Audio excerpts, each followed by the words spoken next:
Apakah kita sebagai rakyat haram mengikuti pemilu? Yakin apa tidak dengan ayat dan hadis tadi?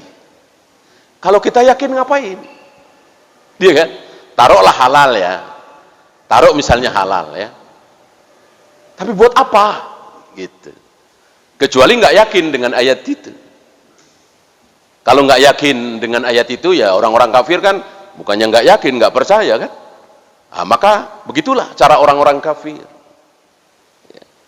Udah kita pakai contoh aja lah Saudi lah. Saudi sampai hari ini nggak pernah pemilu ya kan?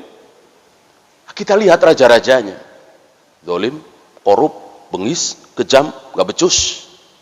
Ya, banyak dari kita geleng-geleng kepala mengakui kehebatan Saudi. Ya, kekayaan yang luar biasa. Coba yang ngasih siapa? Yang bikin Saudi minyaknya luar biasa itu siapa? Setan, iblis, apa Allah? Ya pasti Allah lah. Yang bikin Indonesia nggak lama minyaknya habis, ya amburadul seperti ini, yang bikin siapa? Kalau bukan Allah, yang bikin Allah. Semuanya yang bikin Allah. Nah kenapa Indonesia ini tidak diangkat oleh Allah, tidak dibikin seperti Saudi? Ya baru kita tahu. Di sana nggak ada ajaran demokrasi, si kafir Plato nggak diterapkan di sana. Kemudian syirik, bid'ah nggak ada, keras sekali terhadap bid'ah. Di sini luar biasa, dikasih fasilitas berbagai macam bid'ah. Sono dukun, keris, jimat, jangan macam-macam. Hukuman bagi dukun di Saudi apa? Mati. Hukuman mati, nggak macam-macam. Di sini nggak ada. Berapa banyak dari kita yang bawa jimat dan hampir-hampir mau dibunuh, sebagian ada.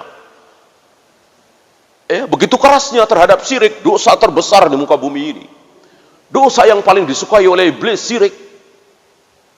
Habis oleh Saudi. Nah, maka luar biasa.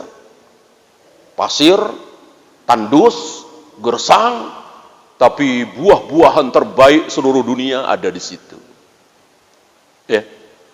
Orang-orang seluruh dunia pada datang ke Saudi sebagai kuli, supir, satpam. Ya.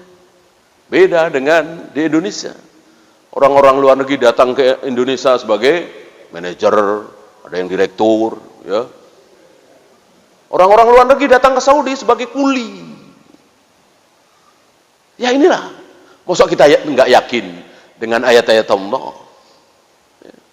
Belum kalau terdengar azan, semuanya tutup toko-toko, mendatangi Masjidil Haram, Masjid Nabawi. Mudah-mudahan sampai hari ini masih, sampai terus masih. Walaupun sudah mulai ada konser segala macam, tapi kita tidak putus asa ya. Mudah-mudahan bertaubat. Ya. Karena yang jauh lebih besar yaitu tauhid dan sunnah, anti syirik dan anti bid'ah masih. Kecuali kalau di sana sudah mulai maulid segala macam. Ya.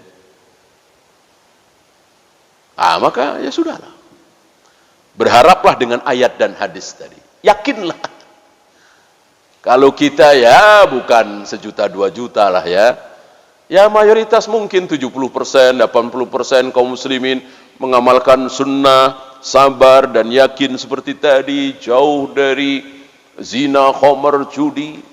Menggigit sunnah Nabi dengan gigi geraham, nggak ada yang berbuat syirik. Dukun-dukun, jimat nggak pada laku. Tempat-tempat keramat sepi. Kita boleh berharap. Selagi dukun-dukun masih marak, masih rame, tempat-tempat keramat masih rame dikunjungi, ini musibah besar. Jangan berharap kebaikan akan muncul. Dosa yang paling dibenci oleh Allah, syirik. Nomor 2, bid'ah. Zina, khamar, judi, itu nomor 3. Ya. Wallahu a'lam.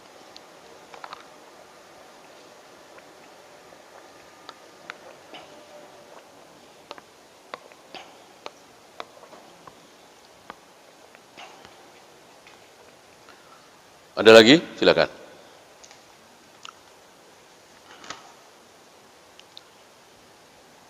Apa yang kita ucapkan setiap hari Apakah yang kita ucapkan setiap hari sudah ditakdirkan oleh Allah? Bukan cuma ucapan. Sampai helaan nafas. Kapan kita menghembuskan, kapan kita menarik. Ya, gatal sebelah sini, garuk sebelah sini. Pokoknya nggak ada yang belum ditulis. Dengan dalil wa kulla syai'. Kulla syai' ketemu syai' ini nakirah lil istiqrah. Tidak ada perkecualian. Apapun yang terjadi di jagat raya alam semesta, yang besar, yang sedang, yang kecil, yang paling kecil jatuhnya sehelai daun. Ini kan nggak ada hubungan dengan pahala dan dosa nasib manusia, cuman daun kering jatuh dari pohon. Itu sudah ditulis oleh Allah. Jadi kalau antum dekati satu pohon, antum pegang salah satu daunnya, ini jatuhnya nanti hari apa, tanggal berapa, bulan apa, jam berapa, menit ke berapa, sudah ada catatan. Daun yang sebelah sini, daun yang sebelah sini, daun yang sebelah sini. Padahal ada berapa pohon di kota kita, ada berapa kota di Jawa Barat, ada berapa pulau di Indonesia ini, ada berapa pohon di jagat raya alam semesta. Kita nggak bisa bayangkan maha pandainya Allah mengatur, berencana, merencanakan. Itu daun. Bagaimana nasib kita, rizki kita, jodoh kita, keadaan kita, tentu sudah ditulis, direncanakan oleh Allah. Maka jangan coba-coba kita mengatur nasib kita, rizki kita dengan maksiat. Karena percuma mau kita atur begini, bohong, suap, segala macam seperti tadi kan, percuma, tidak akan bisa merubah takdir. Yang bisa merubah takdir, ini takdir catatan yang kedua, sering kita bahas ya. Catatan ada dua. Catatan pertama di Lauh Mahfuz itu terjadi 50.000 tahun sebelum Allah menciptakan langit dan bumi. Ini ada catatan kedua. Ketika kita berumur 120 hari, 4 bulan di perut ibu kita. Di situ ada catatan. Dan catatan itu berubah, takdir itu berubah dengan silaturahim, doa, ya, sedekah, berubah. Mestinya tahun 2000 tulis dia sakit 3 bulan. Tapi kalau sebelum itu dia banyak sedekah, cukup 2 hari saja sakitnya, atau enggak usah sakit. Catat umurnya 60 tahun, tapi kalau dia rajin silaturahim, mendatangi sanak keluarganya, tambah jadi 80 tahun. Ada.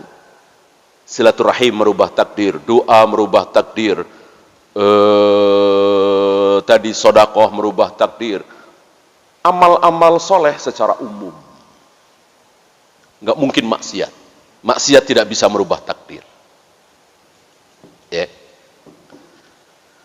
Mati ya mati, sakit ya sakit, keblangsak yang keblangsak dengan cara maksiat itu. Seperti tadi.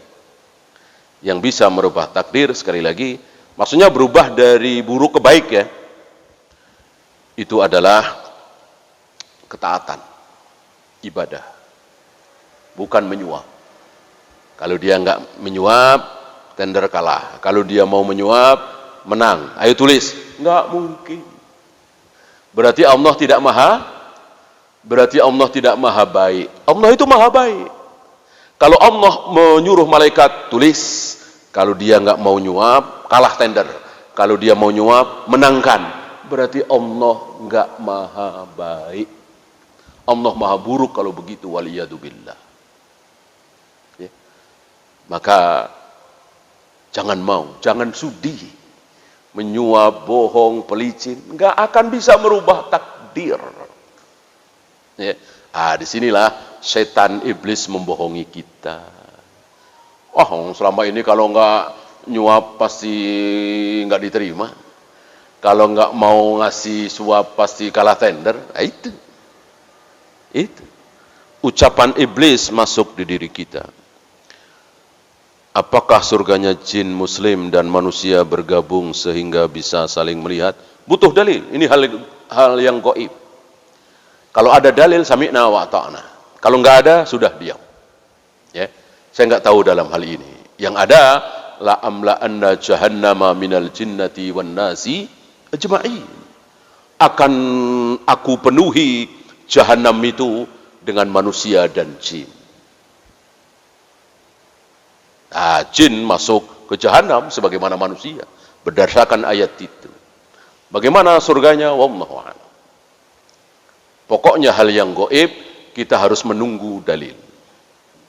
Beda tentang jual beli, sewa menyewa. Dalil satu bisalah kita larikan kemana-mana, bisa kita kiaskan, karena bukan gaib dan bukan masalah akidah. Akidah kan gaib.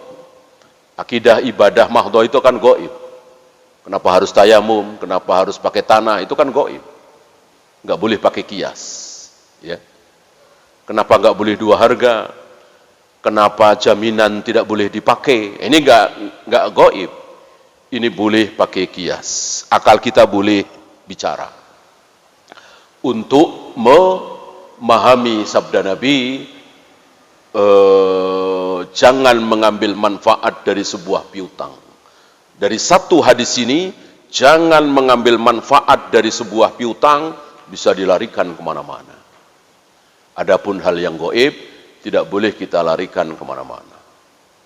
Wallahu.